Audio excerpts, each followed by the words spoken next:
أعوذ بالله من الشيطان الرجيم. بسم الله الرحمن الرحيم.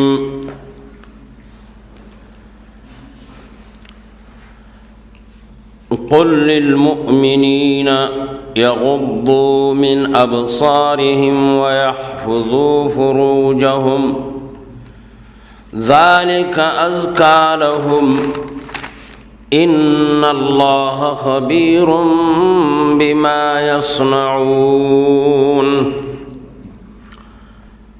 وقل للمؤمنات يغضضن من أبصارهن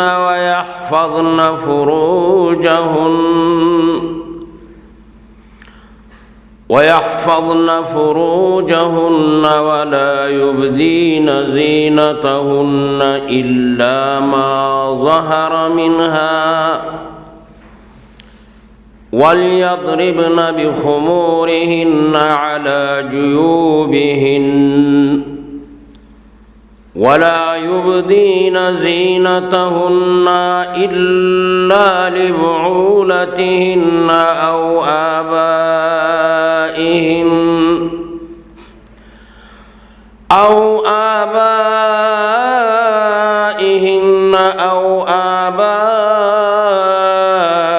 بعولتهن أو أبنائهن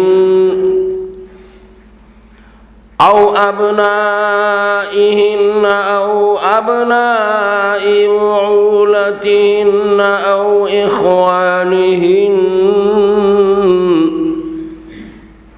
أو بني إخوانهن أو بني أخواتهن أو نسائهن أو ما ملكت أيمانهن أي التابعين غير أولي الإربة من الرجال أو الطفل الذين لم يظهروا على عورات النساء ولا يضربن بأرجلهن ليعلم ما يخفين من زينتهن وتوبوا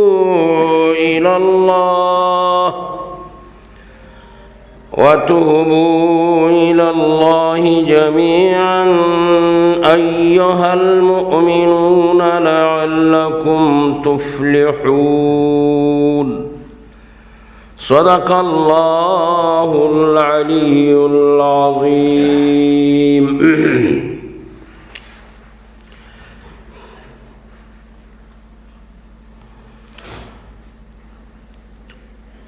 ये आयत हम अस्ततिमाती आयात अवलस कि कुल्लिल मुअमिनीना उनजा खिताब बरे मर्दहा बुदन इंजा खिताब अज़बराए उनासस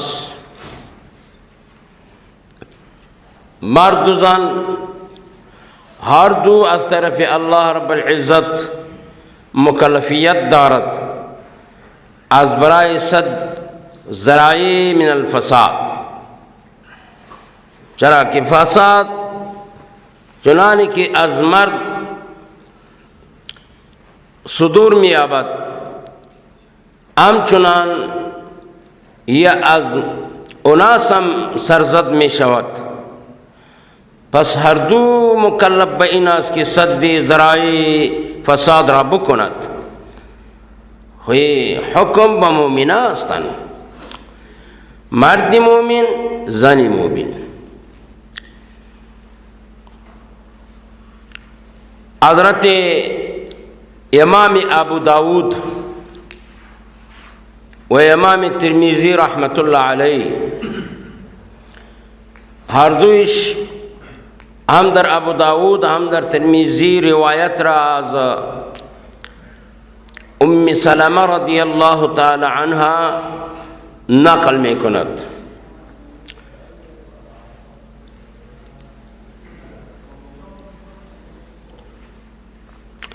या ग्रोज में गा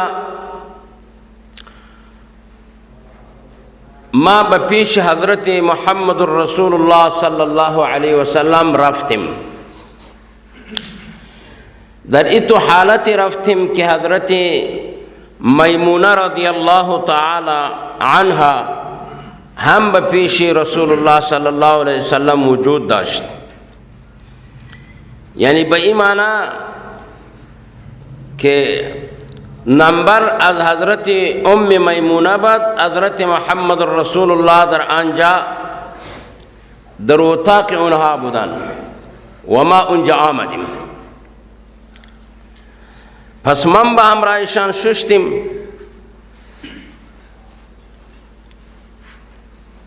नागहा हज़रत अब्दुल्ला इब्नी उम्मी मक्तूम रदियल्लाहु ताला अन्हु, चूँकि वो को बलिहाज चश्म बीनाई न दाश्त, यक बयक बओताक़े कि मोहम्मद रसूलुल्लाह बहमराई दो अज़वाज मुतहरात नशस्ता बुद दाखिल शुद। हज़रत उम्मे सलमा रदियल्लाहु ताला अन्हा में फरमायत कि यू ज़मानी बुदान के हुक्म हिजाब आमद बुद, हुक्म हिजाब फ़र्ज़ियत हिजाब नाजिल शुदा बुद।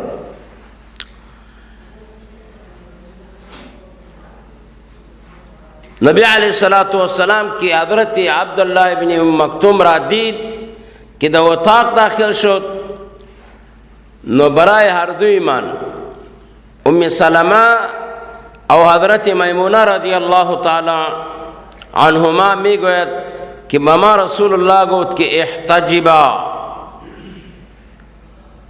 हिजाब कुनिन अज हज़रत उम्मे मक्तूम व हज़रत अब्दुल्लाह इब्न उम्मे मक्तूम।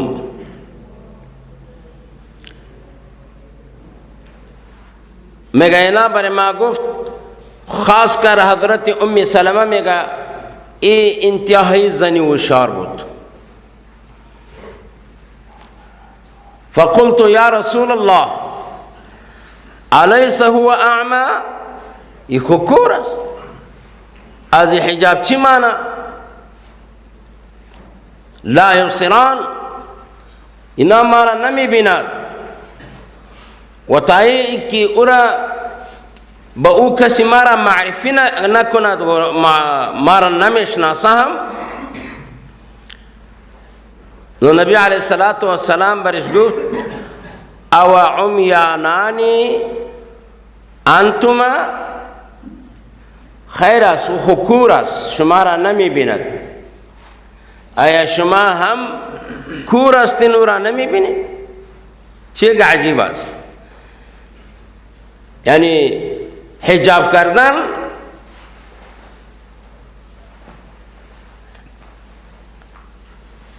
आज खूर हम ज़रूरीस, चरा कि चुनानी की नज़रे मर्द बर बालाए जन खस्तन व अमदन बाज अज नजरे उला ममनूस आम चुनान बरी जन ममनूस की बार बार बचश में गूर इनमें तुम्हें बिना कि उधर दर्शंग जुआन दी अवा उम्यानान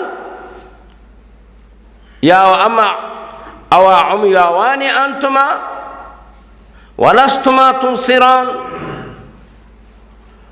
शुमा उरा नमी बिने रब कायनात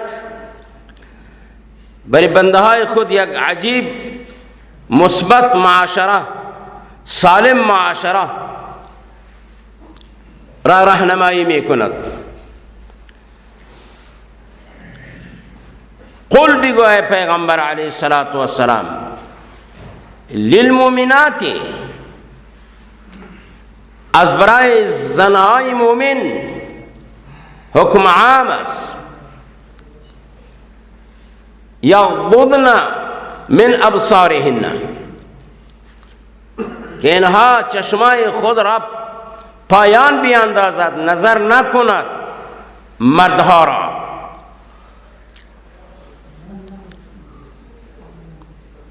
حضرت علی کرم الله وجهه میں فرمایا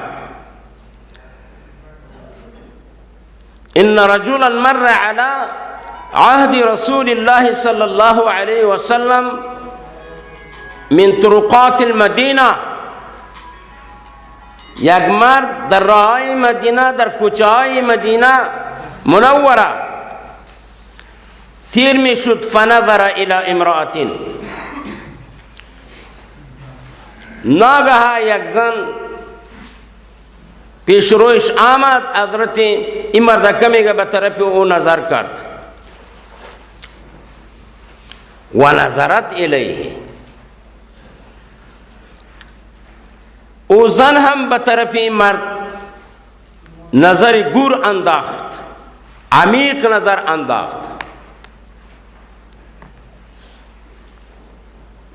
عجیب است. میگه فوسوس لهم الشیطان، هم مرد را هم امی زن را وسوسه در دلهایشان انداختن شیطان. میگه این نظری که مرد به طرف زن میکرد و این زن نظر به طرف مرد میکرد، این خوب نظر نبود. لم ينظر احدهما الى آخر الا اعجابا،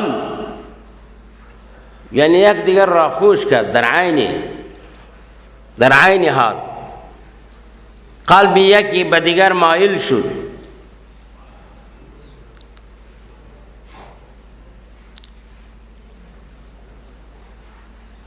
میگه قدرت خدا، امی مرد هم بیخ دیوال در راه امی تو رفتن گرفت. هو ینظر الیها، و بسیار چشم عمیق به طرف او نظر میکرد. یه تو میکرد بش میکرد امی بیخ دیوال امی تو حرکت میکرد، چشمش ندیدن اینجا یک دپا منجاش دمی دیوال زد. چرا پیش روی خدا خود نمیدیدو؟ میگه پیش روی در دیوال که زد بسیار اوگاه شد. فشق انفه، این قدر سخت در روی دیوال خورد که بینیش میده شد. نو نبی علیه السلام گفت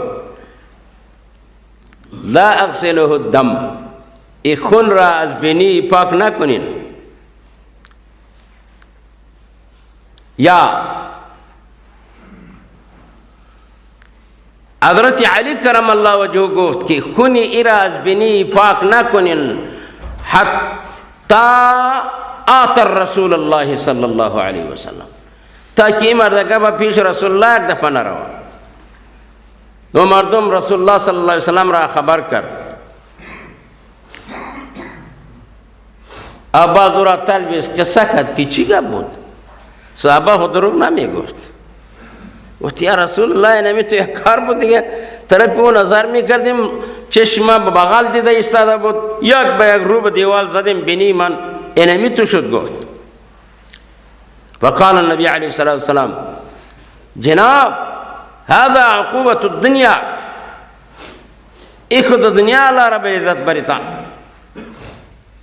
عذاب داد، یا عذاب دنیوی تو شد که چشم خدا که بر انسان داده به خاطر اینکه رو را ببینه و تو در عشق زنکه قدر فرو رفتی که خدا سر تو را ای تو جور کرده است، تو سر خدا ای تو کنی. دو دیوال زدی بینید میده شد. از عذاب دنیوی تینه شد. رب ذوالجلال یہ آیاتا را نازل کرد و قل للمؤمنین، بگو از برای زنهای مومن یغضضن من ابصارهن، که پایان پرتوا در وقتی که روبرو با مرد بیگانه و اجنبی می شود چشمهای خود را پایان. اما لا یحل لها، از آن چیزی که حلال نیست نظر کردن به طرف او او را پایان برده. و یحفظن فروجهن، او حفاظت کند فرجهای خود را. قرآن کریم در اینجا تعبیر به مومن و مومنات کردن، اشاره به ایست که ان من شان المؤمن، که شان و مناسب به امرای مومن و مومنه این است ان یصارعوا الى الامتصال بهذه الآیه، یعنی کلمه مومن و مومنات قل للمؤمنین یغضوا من ابصارهن وقل للمؤمنات یغضضن، ای الفاظای انتهایی ترحم او الفاظای انتهایی مهربانی استند او الفاظای انتهات فر از محبت است که رب ذوالجلال با بسیار شفقت مثل که بچه کسی نااهل شود خب باید دلش نمیشه که بچه ما را لات بکنیم، بندی بکنیم، ای بکنیم. نو یک دفعه و دو دفعه و را میشنن پیش روی خود بچه میگه بچه جان تو کو بچه زیبایی ما هستی، تو خود بچه ایتم هستی، یک کاری که تو میکنی خوب نیست. پدرمی تو با یک طرز عجز و مهربانی اولاد خود را خطاب میکنه. اینجا قرآن کریم اشاره به میکنه که مومن پیش پروردگار عالم انتهایی اهمیت داره. مثل که پدر با بچه میگه بچه جانم این کار نیست مناسب. اللہ بر اینا میگه که ای مومن و مومنه، ای محبوب پروردگار، شما را مناسب نیست که تو کارهای نازیبا را اختیار کنین. ابھی خاطر لفظ مومن و مومنہ انسان پدر کی بچه خود با انتہائی الفاظ پر از محبت و مہربانی بچه خود نصیحت میکنه، غالبا این است که بچه این سخن قبول میکنه. و اگر با سختی و با شدت برش بگویی شاید او دیگه سرکشته. تعلیم امت است. خداوند ذوالجلال به انسانیت تعلیم میتا، به مسلمانان تعلیم میتا که دعوت الی الله ایرا با طریقه نرمی بکنیم.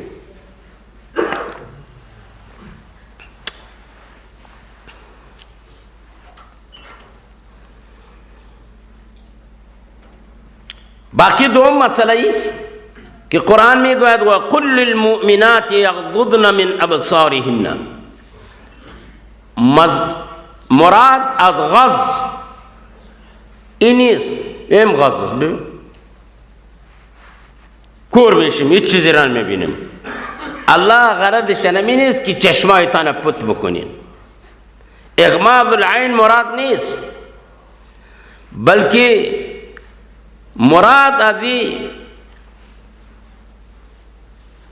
جالو طرف گردانیدن چشم پایان خافضتا من الحیاء. وقتی که تو زن بیگانه را میبینی یا یک زن مومنه مرد بیگانه را میبینه، مناسب برای اوست که در او حیا باشه. الحیاء نصف الایمان. چشمای خود را پایان پرتا، زیرا اگر چشمای تو پت بکنه غاز خوامی ما نداره، مثل اون مرد کباری من اصلا بینیش در دیوال میزنه افگار میشه. دو جمله اینجا ذکر شد، یکی غض البصر پایان انداختن نظر چشم، و دوم حفظ فروج. فرق به اعتبار گرامر نحوی ایست که اصل در فروج تحریم است الا ما استثنا، مستثنا این است که یا همسر خود انسان باشد یا خریده شده کنیزی او باشد، در غیر و حرام است. اما نظر اصل در این اباحت است. رب کائنات که بر انسان چشم داده به خاطر این داده که دید بکنه، الا مستثنا، مگر در آن جایی که الله او را استثناء کرده است. الله کدام جا را استثناء کرده است؟ که همسرت باشه، همشرهت باشه، مادر باشه، یعنی محرمات، خواهر باشه، خاله باشه، عمه باشه، این دا مستثنا دیتا نظر کول جایز. الله رب العزت فرمائی وَيَحْفَظْنَ فُرُوجَهُنَّ، بگو برای مومنها و زنهای مومنها کہ حفاظت بکنی شما فروجهن عما لا يحل فعله، از آن چیزی که فعل او جائز نیست. ولا یبدین زینتهن، او ظاهر نکند زینتهن، زیبایی خود را، الا ما ظهر منها، مگر آن چیزی که ظاهر می شود از همین زینت، کالوجه والکفان، نو فیجوز نظره لاجنبی ان لم یخف فتنة، بروی مرد او بکفان مرد زن نگاه کرده میتواند در صورتی که فتنه نباشد.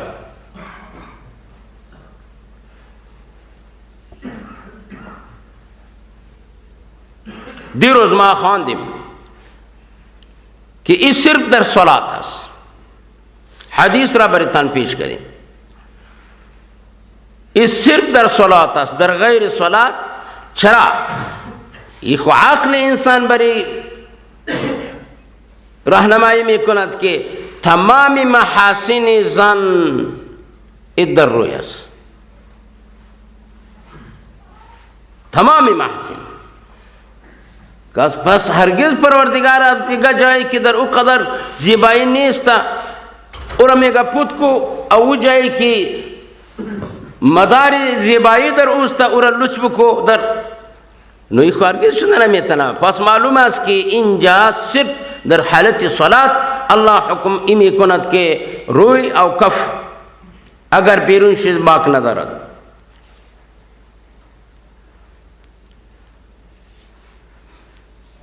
الله رب العزت میں فرمایا وَلْيَضْرِبْنَ بِخُمُورِهِنَّ، او بیاندازد، بپوشاند، یسترن الرؤوس، پت کند سرهای خود را، والاعناق، و چادرهای خود را بپوشاند. علی خود در این وقت رواجایی تو شده است که زنایی تو یک لباس می پوشه که اینجایش مکمل وا می باشه. یا عورت است، یا حرام است که اینجا خصوصا در بیرون که یا در شهر میره یا پشت یا کار میره و این کار کردن نمیتواند. وَلْيَضْرِبْنَ وَلْيَسْتُرْنَ الرؤوس والأعناق والصدور بالمقانع، این کل شباید بپوشاند. بخمورهن، با چادرهای خود، علی جیوبهن، بر گریبانهای خود.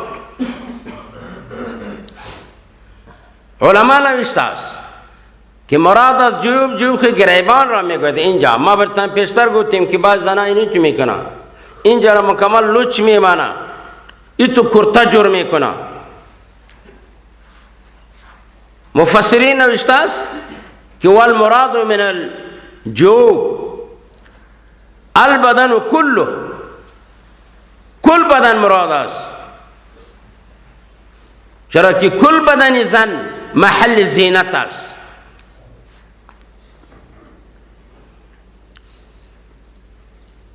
الله رب العزت می فرماید ولا یبدین زینتهن، او ظاهر نکند زینتهای خود را، آن زینتهایی که خفیس. این گاهی گاهی به قول می شود او گاهی گاهی به فعل می شود.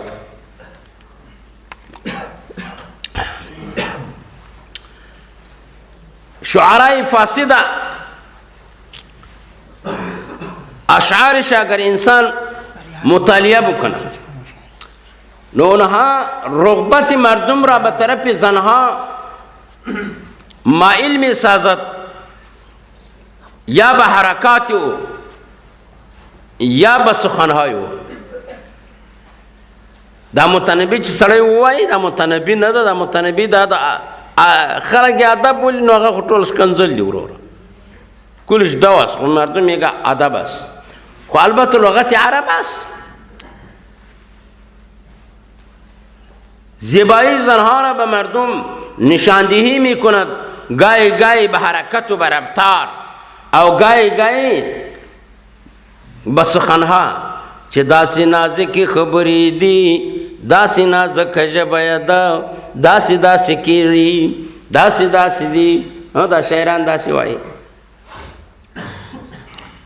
الا لبعولتهن، زینت خود را زن به هیچ کس ظاهر کردن نمیتواند الا لبعولتهن، مگر به شوهرهای خود. بعول جمع بعل است، زوج را میگوید.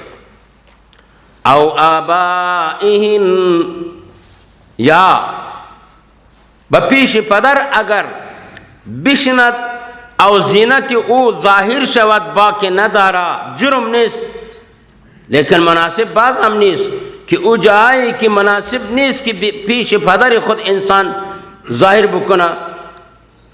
او آبائی بعولتهن، ای محرمات است. یا د میړه پلار، د چا پلار؟ خسر محرم است.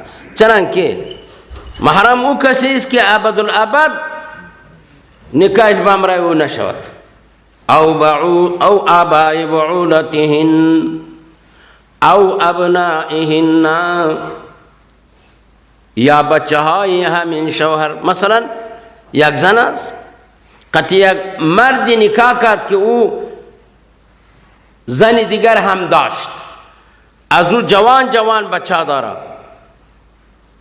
بری او هم محرم است، یه ابدالابد بر بالای او حرام است. او ابنائهن، یا بچه های همین زنها. پیش بچه اگر زن زینت خود را ظاهر می کند این برش جایز است. او ابناء بعولتهن، چنانکه که ما گفتیم که شوهر از زن دیگر بچه داشته باشه، پیش اوی زن ششته می تنه، قطع نان خورده می تواند، از او حجاب ضروری نیست، از او حجاب کردن برای او لازم نیست. او اخوانهن، یا با پیش برادر اگر زن لباس زیبا بپوشد با همراه برادر خود در یک دسترخوان بشیند نان بخورد یا مجلس بکند نو دا هم جایز ده. او بنی اخوانهن، یا بچه های برادرها. موږ وراره ورته وایو، وراره صحیح ده، وراره محرم دی د ورور زوی.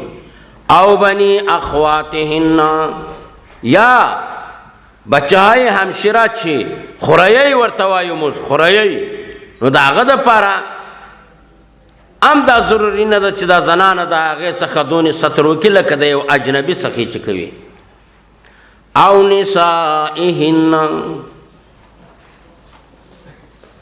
او نسائهن، یہ زن را لازم نیست که زینت خود را فوت بکند به پیش زنهای دیگر.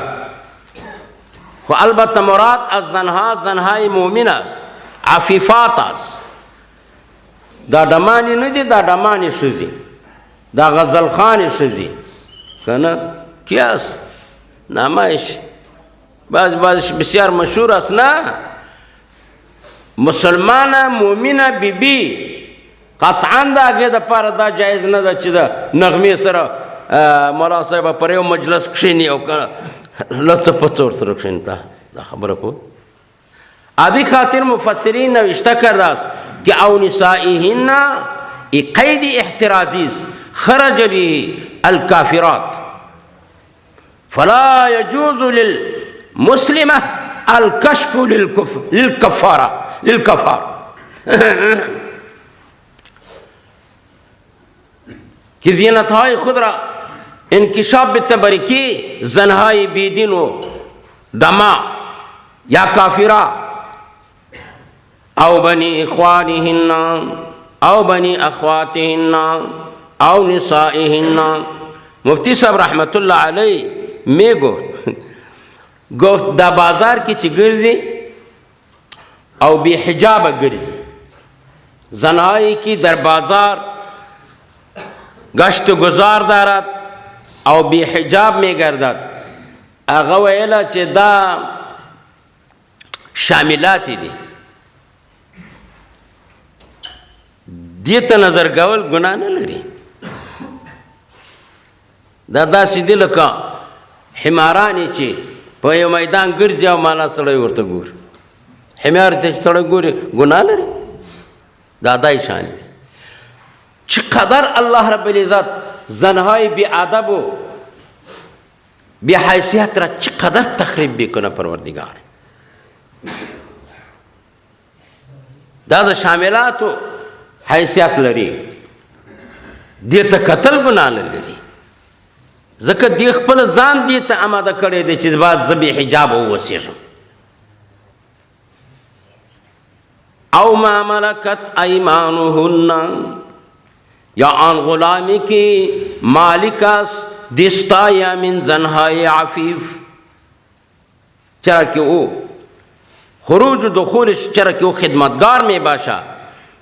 نو بسیار الله رب العزت انسانا رو چقدر دوست داره که این تکلیف میشه اگر هر دفعه رویش پشت بکنه و ایتو بکنه شاید این زن تکلیف شوه. نو او کسی که خدمت میکند بر اونها، چون که قرآن بر عادت عرب نازل شده است. زنهای عرب انتهایی عفیفات بودن، از غیرت پر بودن. اصلا غلام ولو که هرچی جوانی خوبم میشد، غیرت زنهای عرب ایرا برداشت نمیکرد که به طرف او به نظر بد نظر بکند. در عرب ایتو واقعاتی که یک مالکه به همراه غلام خود بدنام شده باشه، این انتهایی به قلت و به ندرت ایتو واقعات وجود داره. در روایتهای حدیثیه اصلا این مسئله وجود نداره. البته تواریخ یا امی کتابای نفقة الیمن و نفقة العرب و اینجا کدام واقعا نازل میشه. اونا خود صحابه نبود، بعد صحابه بود، ولو که عرب بود.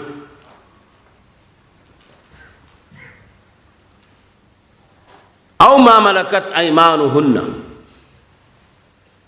یا او کسایی که مالک است دستای راست همین زنها به او که غلام است.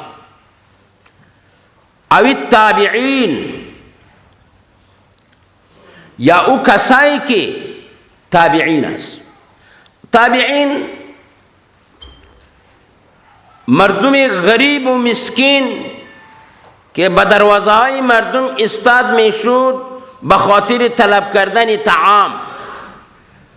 نو اگر زن از خانه خود یک قدر چیز بگیره او بعد دروازه بری او بیتا، این را استثناء کرده است. وجهش ایست که این سبب فتنه واقع نمی شود.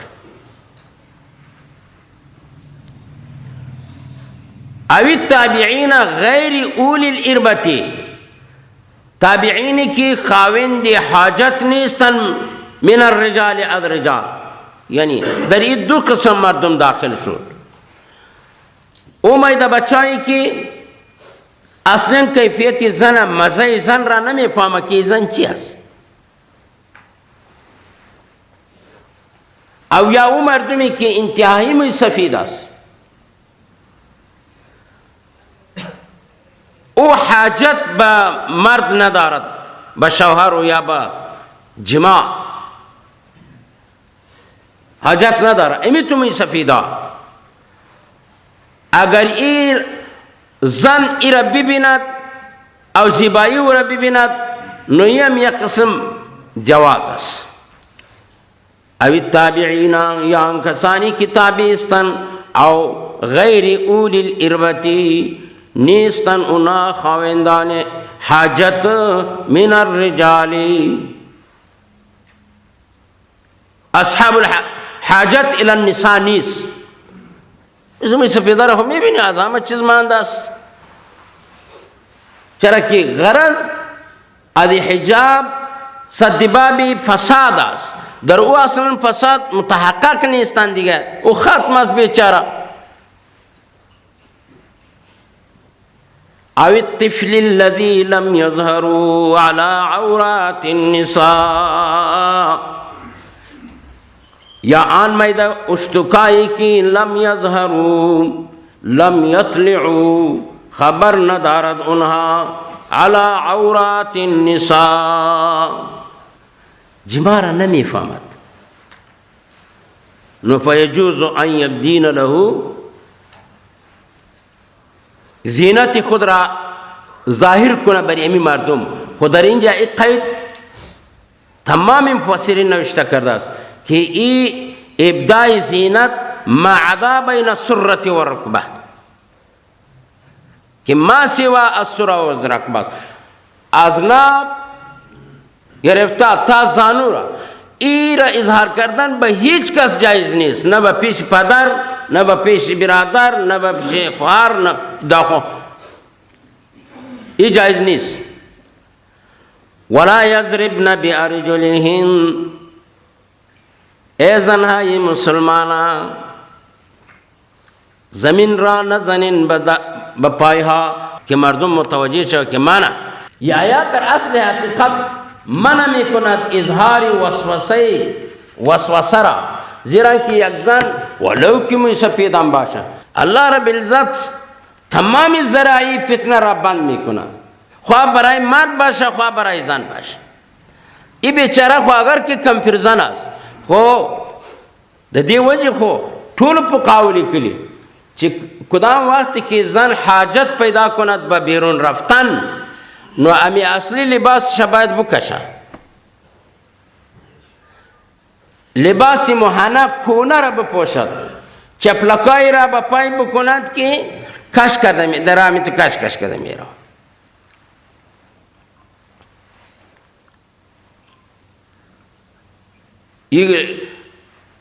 دا چپلکی ندی، دا چپلکی یک قسم می تو کلان این دو بلند است نه، ایرا نپوشا.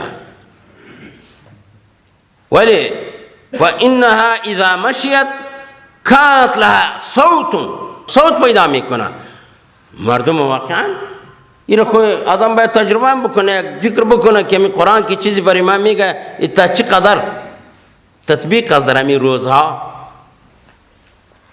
بسا اوقات مردمی مفسد فاسد ایتو است، این قدر برایت هجان پیدا نمیکنه مثل که به حرکت زن هجان پیدا میکنه. یک زن میبینه یا بینیش خوب نیست یا سیاهی است توجهش نمیده، لیکن وقتی که شک میرود امی مرد فاسد مفسد هجان پیدا میلان پیدا میکنه، به حرکت میآید. ولا یضربن بارجلهن، نزند من زنها بارجلهن با پایهای خود زمین را، خاطر چی؟ لیعلم ما یخفین، که ظاهر شود از او آن چیزی که امر شده است او را که او را فوت بکن. وقتی که شک می رود سر را با او چیزی که الله او را امر کرده که او را در حال حرکت در بیرون رفتن این را تو باید فوت بکنی، نو با شک رفتن او ظاهر می شود. من زینتهن من خلخال یتقاقع ان یصوت عند الضرب على الارض. وقتی که زمین پای خود را بر زمین میمانه صوت میکنه کشا کشا. و توبوا الی الله، توبه کنین ای مسلمانا به طرف الله، رجوع کنین اگر همی کارا را کرده باشین. پیش نمی فهمیدیم آلی فهمیدیم. یلزم علینا التوبه، لازم می گردد بر بالای ما و شما توبه. و توبوا الی الله، رجوع کنین به طرف الله جمیعا، خواه مرد است خواه زن، تماما از تمام معایبی که در بینت موجود می شود بعض از تلاوت کردن و خواندن سوره نور همارا ترک بکو، به طرف الله رجوع کن. ایها المؤمنون، ای مومنها، مما وقع لكم من النظر ممنوع، اگر پیش از شما ایمی تو فیل سرزد شده باشا آلی از رجوع بکنین ای مومنها، لعلکم تفلحون، تا اینکه شما کامیاب شوین. تنجون من ذلك بقبول توبتكم، نجات بیابین از عذاب الهی بسبب قبول شدن توبه تان. اللہ رب العزت میں فرمایا یک مسئلہ را گوش بگرین.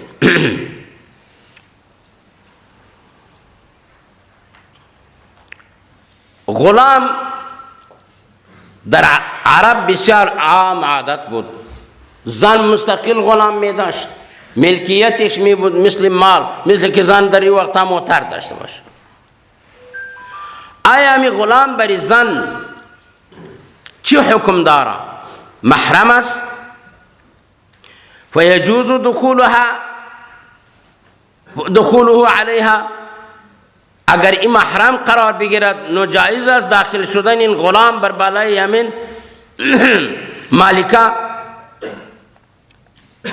علما نوشته کرد باسی علما که بله این محرم قرار گرفته است، از جهت بسیار طواف و طواف کننده است بر بالای زن. خو ایرا شرط مانده است این کان عفیفا،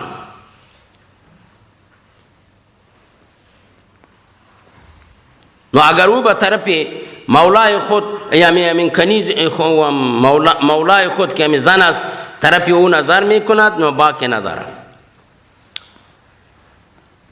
حضرت عائشہ و ام سلمہ رضی اللہ تعالی عنہ در یک روایت آمده است که بعض ازواج رسول الله صلی الله علیه وسلم سر خود شانه می کرد، غلام حقیقی او به طرف او می دید. این دلیل برای گرفته است که غلام محرم است برای مولات خود. بعض علماء محققین اونا می گوید که غلام اجنبی است. یہ قول حضرت عبداللہ ابن مسعود رضی اللہ تعالیٰ عنہ، حسن بصری، علامہ ابن سیرین رحمہم اللہ،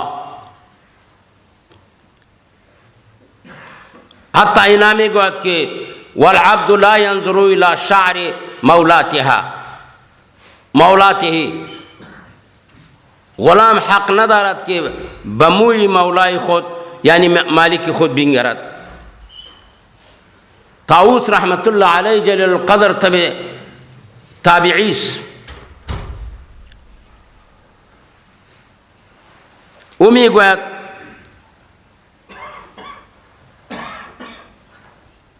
که ای اجنبیس زینت خود را زن برای غلام خود ظاهر کرده نمیتواند، زیرا که نظر کردن به طرف مویها، نظر کردن مرد این مردها را به هیجان می آورد. او بوراست میگیرد، میلان را میلان پیدا میکند. الله رب العزت ایرا منع کرده است.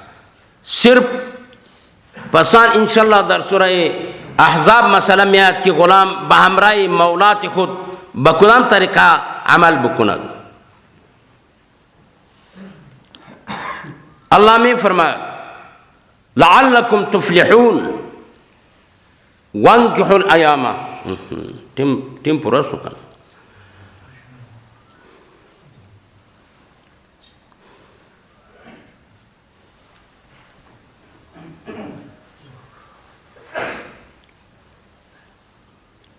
الله می فرماید لیعلم ما یخفین من زینتهن و توبوا الی الله. توبه بکنین، رجوع بکنین ای مسلمانان قبل از اینکه سوره نور خوانده باشین او مسائل را عاقب نشده باشین، از توبه بکنین که وای این کاری که ما می کردیم اینا جایز بود، آل توبه کردیم. ایها المؤمنون، ای مؤمنها. نبی علیه السلام در یک حدیث می فرماید، حدیث از حضرت سعید ابی سعید الخدری، یک دفعه نبی علیه السلام با مسلمانا خطاب کرد، گفت ایاکم والجلوس علی الطرقات. ای مسلمانا پرهیز بکنید نشینین بر بالای راه. بعض مردمی تو عادت دارن در قریه ها نماز عصر که میخوانه بعد از آن بیرون مسجد میبره، یک جمعی باشه اونجا میشنه راه از زن هاست ضرورت داره، کسی به خانه پدرش میره، کسی به خانه برادرش میره، کسی از خانه پدر میاد به خانه خود. نو این مردم در سر راه میشت. قالوا یا رسول الله، صحابه برش گفت یا رسول الله بیکار هستیم، ما چاره نداریم مگر وقتی که نماز عصر بخوانیم بیاییم در سر یک دکان یا در سر راه همینجا بشینیم اختلاط بکنیم. نبی علیه السلام برش گفت این ابیتم، اگر شما خواست میخواین که در سر راه بشینین، در دکان ها بشینین، نو حق فاعطوا حق الطریق، حق طریق را برشان بیتین. حق طریق. صحابه کرام پرسان کرد یا رسول الله ما حق الطریق؟ حق طریق باز چیست؟ نو نبی علیه السلام برش گفت غض البصر. چرا که شما در سر راه ششتین زنها تیر می شود. و کف الاذی، مردم را تکلیف نتین، راه را سر مردم تنگ نکنین، شرماشور جور نکنین. و رد السلام، کسی که سر تیر می شود ضرور سر سلام می پرتا. اینا در عشق و در گپای خود اختلاط است، اصلا نمی فهمه که به ما که سلام داد یا نداد، سلام مردم رد نمی کنه. او این مسئله است که سلام دادن سنت است، میگه جوابش واجب است. والامر بالمعروف والنهی عن المنکر. و اگر کسی در سر راه تیر می شد راه را گم کرده بود، از شما پرسان کرد، تو باید یا حق راست که تو باید ایرا راهنمایی بکنی، نهی از منکر بکنی. کل بخاطر سد ذرایع فساد است.